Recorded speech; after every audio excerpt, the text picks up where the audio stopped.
Finally भाग्य शौर्य ने अपने मकसद को किया पूरा। आज पूरे अंजाम को देखा सभी ने। सभी के आंखों में आए आंसू राजवीर की इस हालत को देख। जैसे ही शौर्य ने रिमोट को लाकर उसके सामने दबाया, राजवीर के पूरे बदन में आग लगी और इसी के साथ राजवीर हुआ ब्लास्ट। राजवीर के ब्लास्ट को देख सभी लोग यहाँ पर रोने लगे और राजवीर को पकड़ने के लिए पलकी दौड़ी। पलकी को गुंडों ने पकड़ा और यहाँ पर शौर्य ने की सबसे बड़ी गलती।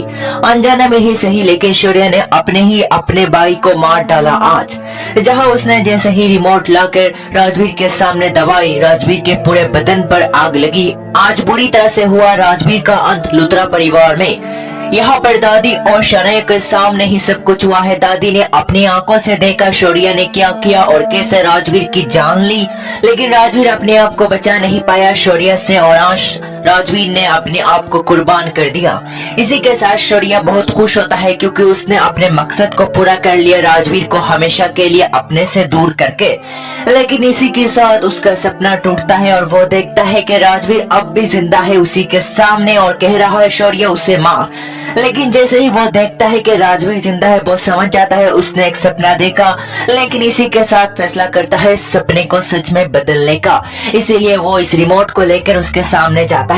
जाने के बाद शौर्य को देख जहां राजवीर कहता है ये रिमोट तुमने पहले भी मेरे सामने निकाली, अब फिर एक बार इस रिमोट में आखिरकार ऐसा क्या है।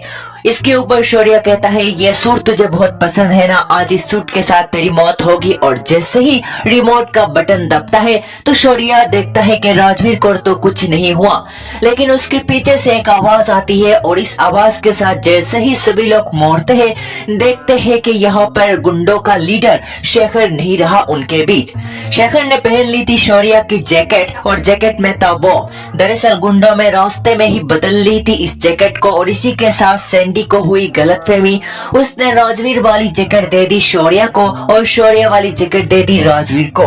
इसी के साथ राजवीर तो सेफ बचा, लेकिन शौर्य इस बॉम्ब के ब्लास्ट में मरने वाला था। लेकिन उस जैकेट को पहन लिया शेखर ने और जैसे ही शौर्य ने इस बटन को दबाया, उसी के साथ शेखर की मौत हो गई। जैसे ही शेखर की मौत हुई, उसके गुंडे यहीं पर रुक गए और गुंडों को रोकता देख झालुत्रा परिवार ने उन्हें फिर एक बार अटैक करके हमला किया।